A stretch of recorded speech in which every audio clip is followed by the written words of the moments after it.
So what is it that actually gets you out of bed in the morning? To go to the office, or let's be real, to log on to your work computer from home? It's a question we all ask ourselves, and it's a massive puzzle that companies are spending millions, even billions, to solve. In this explainer, we're going to pull back the curtain on the psychological secrets of what truly, deeply drives us. Here's how we're going to break it all down. First, we'll define what motivation even is. Then we'll explore two big groups of theories, the ones that focus on what we need and the ones that focus on how we think.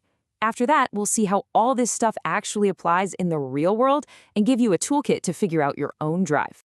All right, let's dive right in. Understanding motivation, well, it isn't just some abstract idea. It is the absolute core challenge for any team or company that wants to do great work. I mean, think about it for a second. What would it take for you? Companies like Microsoft are constantly trying to figure this out. Is it all the fun perks, the free food and laundry services?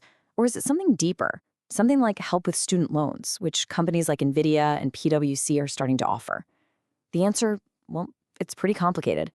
So at its heart, motivation is basically this. It's the psychological engine that gets us going and points us toward a goal. You can't see it, you can't touch it, but it's the fundamental why behind literally everything we do at work.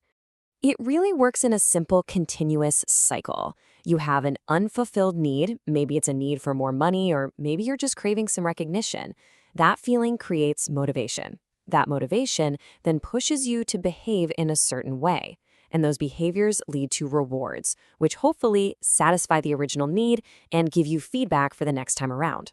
Those rewards can be extrinsic, cold, hard cash, or they can be intrinsic, like that awesome feeling of accomplishment when you crush a project.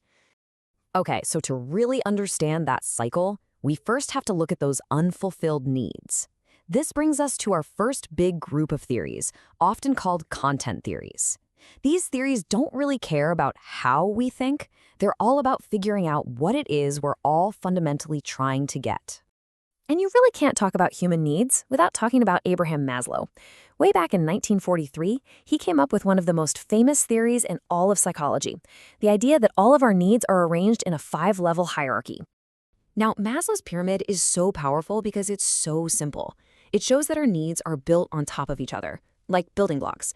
I mean, you can't really worry about fulfilling your creative potential if you're worried about where your next meal is coming from, right? The core idea is you've got to satisfy the needs at the bottom before you can even think about moving up to the top. Let's break this down for the workplace. At the very bottom, your salary covers your physiological needs: food, shelter, the basics. Then you have health insurance and a retirement plan, which cover your safety needs. Office parties, a friendly team, that helps with that need for love and belonging. A big promotion or a fancy award, that's all about your esteem needs. And finally, at the very top, getting to work on a really challenging passion project, that's tapping into self-actualization.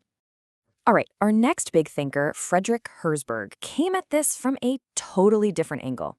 Instead of one single pyramid, he argued that there are two completely separate sets of factors at work. One set that causes you to be dissatisfied, and a totally different set that causes you to be satisfied. This slide right here shows Herzberg's big idea perfectly. See those two separate scales? He said the opposite of being dissatisfied with your job isn't being satisfied. It's just not being dissatisfied. It sounds weird, but they are two completely different things in his view. Okay, so here's the crucial difference. On the left, you have hygiene factors. Think of stuff like your paycheck, the office temperature, or annoying company rules. When these things are bad, like in state prisons with terrible conditions, which see huge turnover, you're miserable. But when they're good, you're just not miserable. They don't actually motivate you to work harder. The real motivation, Herzberg argued, comes from the motivating factors on the right. Things like achievement, recognition, and personal growth. These are the things that make you want to do the extra mile. So far, we've been focused on what we need. But motivation is also about how we think. And that brings us to our second big set of theories, process theories, which look at the how of motivation. How do we actually choose what to do? First up is equity theory. And this one is so intuitive because we literally all do this all the time. It says that we are constantly driven by a deep desire for fairness. We want to feel like what we get out of a job is fair compared to what we put in. And, just as importantly, compared to what everybody else is getting. This flowchart basically shows the mental math that we are constantly running in our heads. We look at our inputs, our effort, our time, our skills. Then we look at our outcomes, our pay, our perks, the praise we get. And then, and this is the key part, we look at someone else and we compare our input to outcome ratio with theirs. This is the question that's at the absolute heart of this theory. If we feel like the ratios are balanced, great. We feel a sense of equity and we're good to go. But if we feel like they're unbalanced, if we sense that things are unfair, that creates this tension inside us that motivates us to do something about it. Maybe we start putting in less effort, maybe we go ask for a raise, or maybe we just start looking for a new job. Okay. Another really powerful process theory comes from a guy named Victor Vroom. His expectations theory suggests that our motivation level is decided by two key things: how much we really want something and how likely we think we are to actually get it. This model breaks our motivation down into a kind of decision-making chain that's based on three key questions we ask ourselves before we even bother putting in any effort. It's all about the link we see between our effort, our performance, and the rewards that might come at the end. These are the three essential links in the chain. First, expectancy. If I try hard, will I actually succeed? Second, instrumentality. If I do succeed, will I actually get a reward? And third, valence.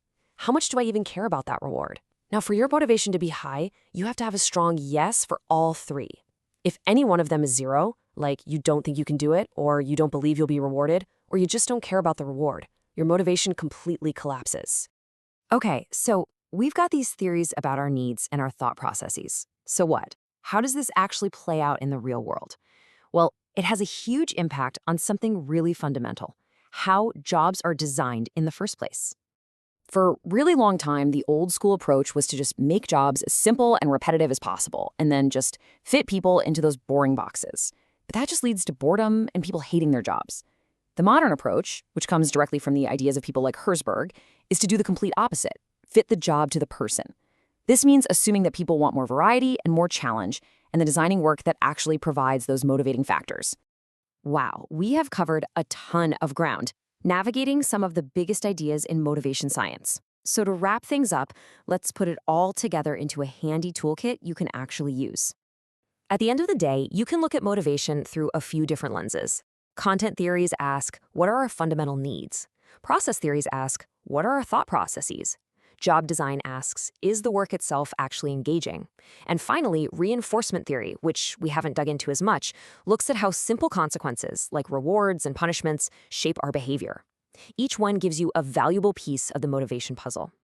And that, of course, brings us right back to you. Now that you've got this toolkit, from the hierarchy of needs to our endless quest for fairness to that internal calculation of expectations, which one of these lenses best explains what gets you going?